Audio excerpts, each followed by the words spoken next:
An apple a day keeps the doctor away because I'm allergic at apples. Doctor back here, realist doctor in the house. Welcome to the doctor's office, the Wolf's Lair, for this wonderful free minimum dose hypertrophy program with a twist of optimization. Now, I am bringing you a 2-day hypertrophy program that you can run with ease even when you're pressed for time or when your recovery resources are limited, which will give you a solid amount of gains. It won't give you the maximum potential muscle growth that you can get, but it still remains relatively optimized within the context of the minimum dose. So we're taking, we're gonna borrow a bit from the optimal bros, we're gonna borrow a bit from the minimum dose bros, and come up with a 2-day program that you can run, see really solid hypertrophy gains. Probably not 100% of your potential gains, but relatively close to that. And at the same time, you can easily turn it into a more optimal program and tick every single box just by turning it into a 4-day program. I'll get to the details in just a second. Now, who is this program for? This program is for literally anyone, from a beginner, intermediate, advanced trainee, ex-bodybuilder, ex-powerlifter, current bodybuilder, current powerlifter, who is interested in making hypertrophy gains, but is either pressed for time, limited recovery resources, and all that good stuff. You could run this for as long as you like, although the template that I will provide you with, free template, is for 6 weeks. That's just there for you to have a space for 6 weeks to track your stuff. You don't necessarily need to confine yourself in just 6 weeks. You could run this for 8, 12, 16, 24. You could run it for a couple of years if you like to do so. So let's get to the program. Now, this is a 2-day program that is essentially a lower and upper program that you can repeat and have it be a 4-day program or a 3-day program, depending on your preference and whether you have that extra day and you want that extra upper body stimulus or lower body stimulus, or you could mix and match if you want. But the base of the program is 2 days, relatively straightforward, but as I said at the beginning, we are borrowing a few elements from the optimal bros and from optimization in general, just so we can make the best bang for your buck 2-day minimum dose program that we can have out there. And yes, I am making that claim. Here is your citation, and let's get to it. Starting off with day 1, you can find the program at minimumdosetraining.com. It's a free spreadsheet. Make a copy of it. Don't request access as an editor, because I see that a lot. I'm going to give you access as a viewer if you do so. But if you notice, there are other programs below on the spreadsheet, but we're going to focus on the hypertrophy, the best minimum effective dose hypertrophy program. So make a copy of the spreadsheet so you can track stuff, or take a screenshot of it if you don't care about tracking. As I said, you could literally do this without tracking anything and just do the exercises and keep a mental note of the weight that you're using. But what I've done is I've color coded some stuff in red, brown, red, and some stuff in blue. The blue sets are optional in the context of minimum effective dose training, but doing those would still, not take you a ton of time, because we've included things like supersets, which I will get into in a second.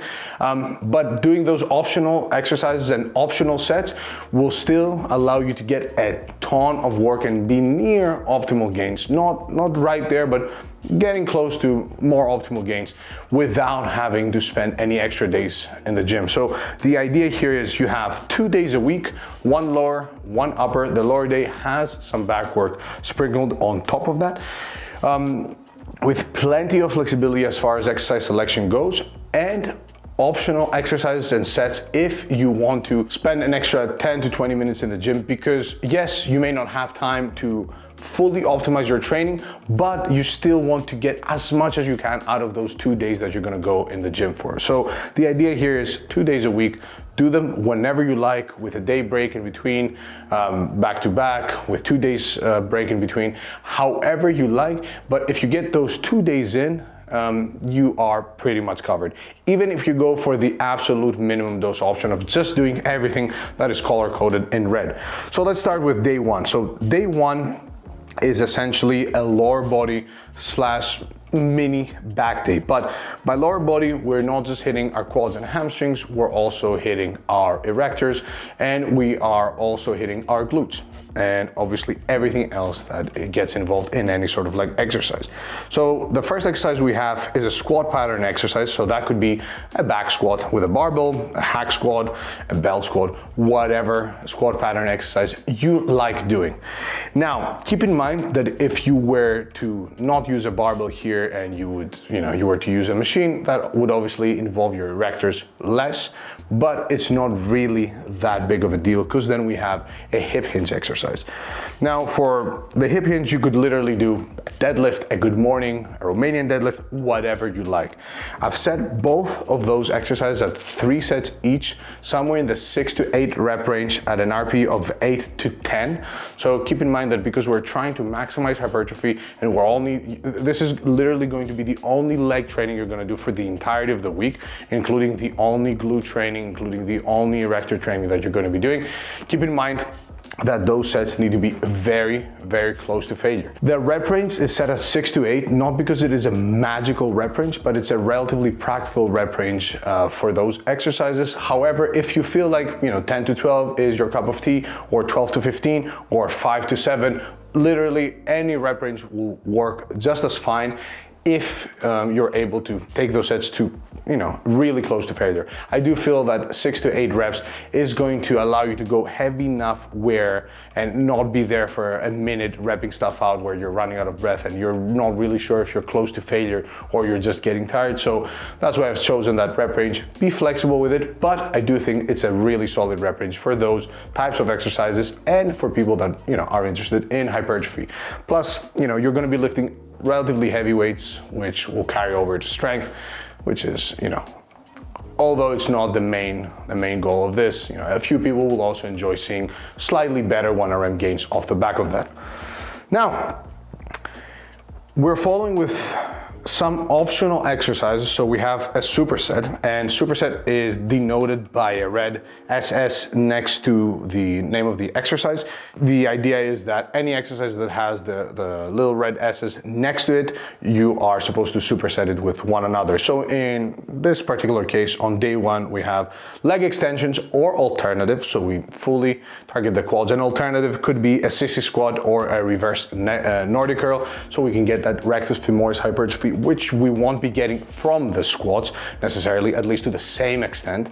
And this is where borrowing from the optimal bros comes in the picture. Obviously, for the average individual who just wants big, strong legs, hitting 3 very hard sets of squats and 3 very hard sets of a hip hinge per week is going to tick a lot of boxes. And yeah, you're not going to get the maximum amount of leg growth, quad and hamstring growth that you can get in a week, but you can get solid results. However, if you are the hypertrophy enthusiast who just happens to have had a kid or a new job, or I don't know, is super, super busy and will be super busy for the foreseeable future, and cares about that extra bit of quad growth that may make a difference in their physique, doing a simple superset of a leg extension or an alternative and a leg curl or an alternative will give him that extra stimulus for both the quads and the hamstrings, and may allow them to get a more complete hypertrophy, more complete muscular development versus just doing the squat and hip hinge pattern exercises. As denoted, they're supposed to be supersets to save you time.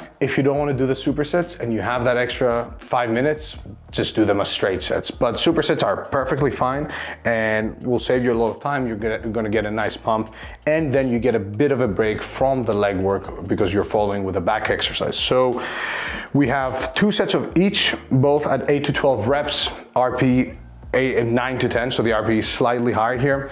The exact same comments apply to this as well. If for any reason you'd like to do 6 to 8 reps on the leg extension, leg curls, be my guest. Or if you want to do 10 to 12 on one and 12 to 15 on the other, be my guest. It's not really a big deal as long as you get really close or close to momentary muscular failure. So we're defining failure as the point where you're trying to get another rep, you're there fighting, but that's not happening.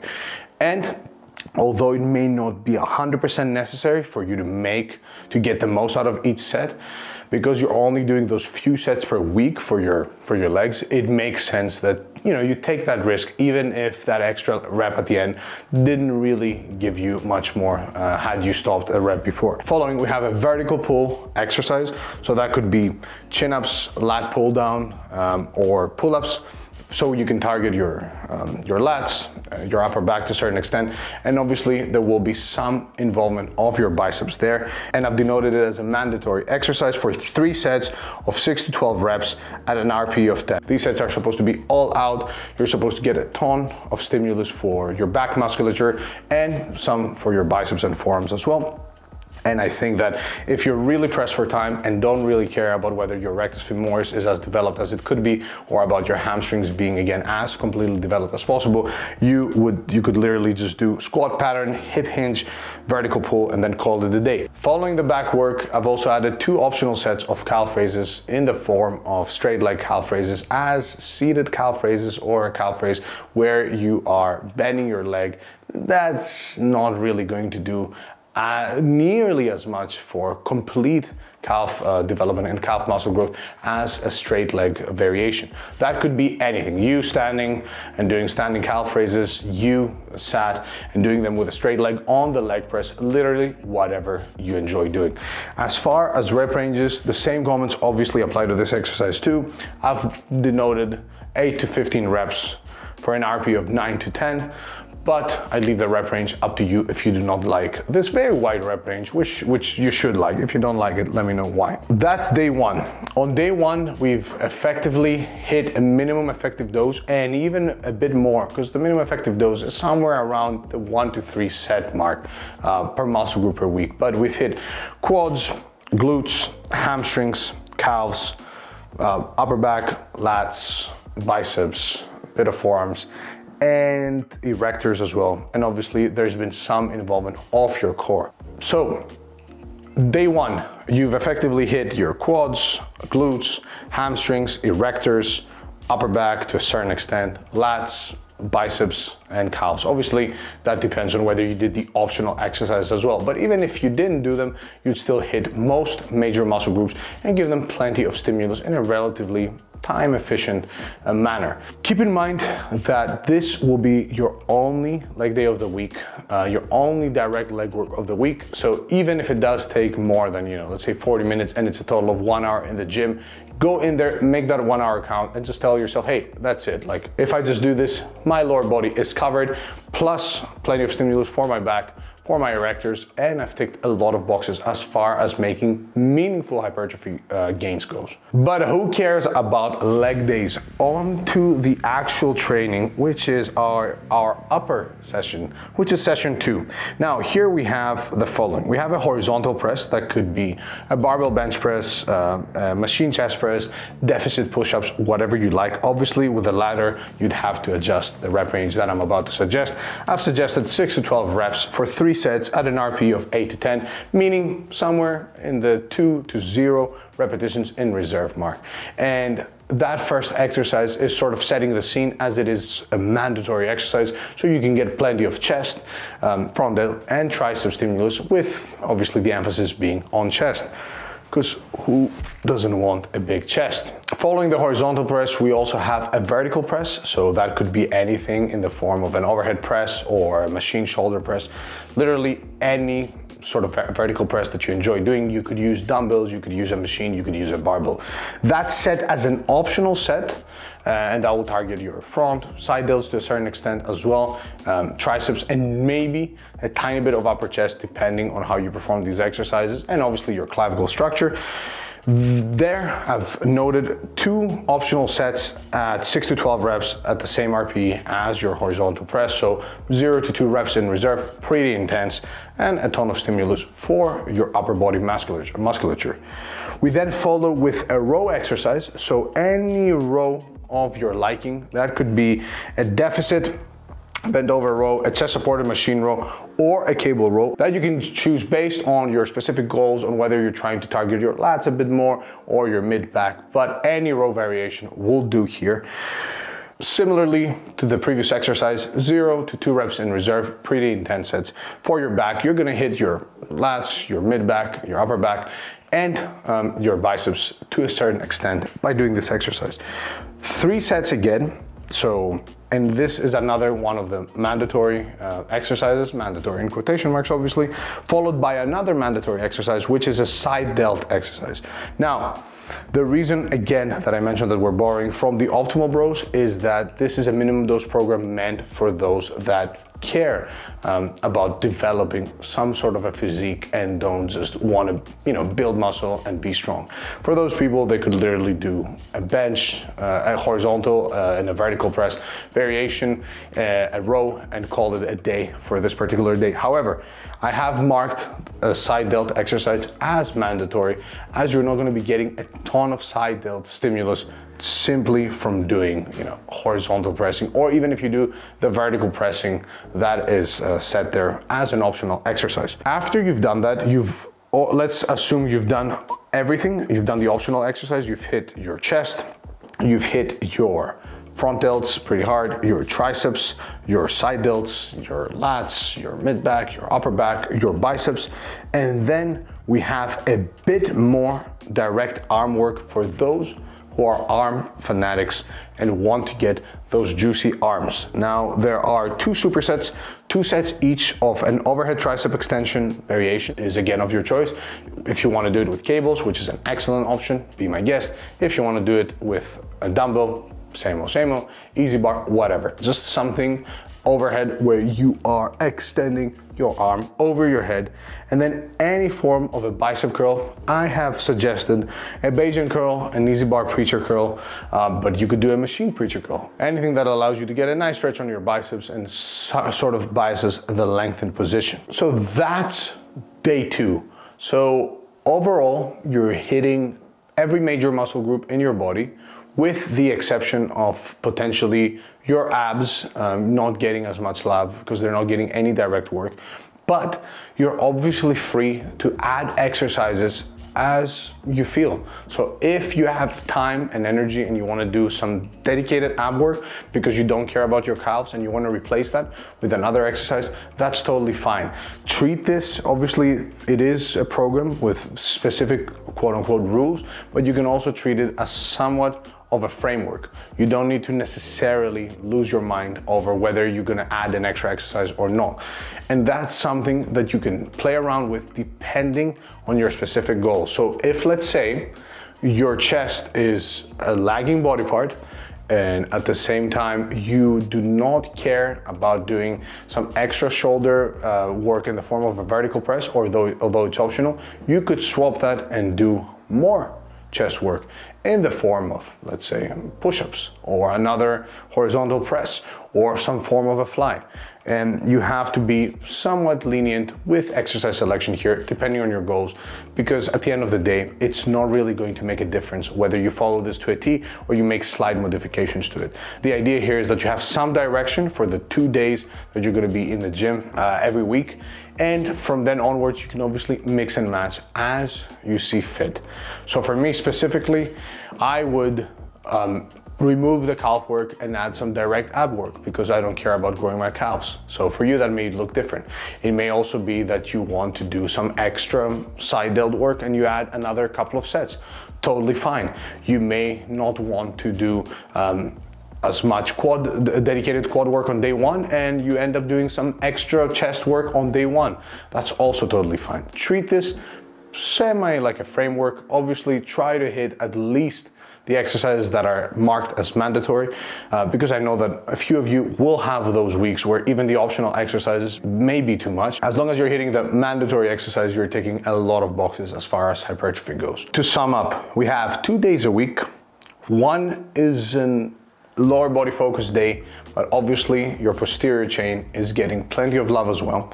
So it's not just your quads and hamstrings, your erectors and obviously your back from the direct back work are getting quite a bit of stimulus as well. The other day is an upper body focus day, plenty of pushing and pulling and direct arm work for those of you that want big guns. Again, you can be very flexible with your exercise selection and whether you want to plug in and plug out certain things. And allow me to say that if you were to take this, and let's say you have a week where you are like, you know what, I've got more than 2 days available to train. You can literally take whichever session you like and repeat it later in the week.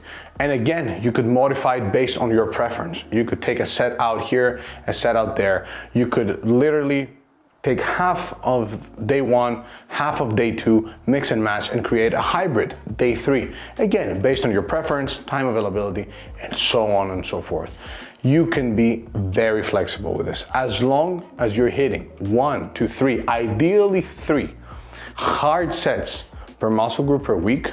And I would take things like your back and split it obviously in different muscle groups. I would look at like lats and upper back. Same obviously with your legs, you'd look at quads and hamstrings and calves separately. But as long as you're hitting 3 very hard sets for each muscle group, you know that you're taking a big box as far as making muscle gains go. And especially if your alternative was to not train or semi-force an optimized training program that you'd end up quitting, and then you'd end up having a week off the gym or whatever. You can start with it 2 days, see how those feel, try the optional exercises as well for that more optimized hypertrophy sprinkle on top. Obviously the exercise selection as well is somewhat optimized. For example, doing overhead tricep extensions so that you get the long head of the tricep involved, and doing straight leg calf raises, and including some form of dedicated quad work in the form of a leg extension for your rectus femoris. So if you were to follow the 2 days to a T with the optional exercises, you're looking at really solid gains. That's it. More free programs like this one coming in the future.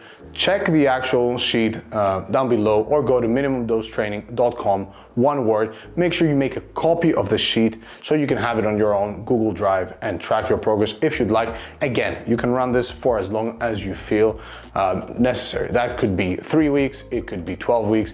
There's really no need to really worry about changing exercises in the future or whether you need to periodize. Just make sure that you're in the gym lifting, and that's the whole point of this program. 2 days blast. If you want to optimize, you could literally do 4 days and just do upper lower, and voila, you have an optimized, or at least very close to optimized hypertrophy training program, at least from a volume perspective. But as always, don't lose your mind over this stuff. Keep things intense, maintain good technique. What does that mean? Check my other video, and remember, it's really not that deep. That's it for the video. Don't forget to like, subscribe, hit the notification icon, and at the same time, make sure you get your official Dr. Pack tattoo on your forehead for a chance to win absolutely nothing, and actually look at yourself in the mirror and ask, why did I go and do it? It was just a skit at the end of the video. I took this way too seriously, but hey ho, keep in mind, stay active, stay hydrated. One camera is off. I need to end this video. Thank you for watching. Pow.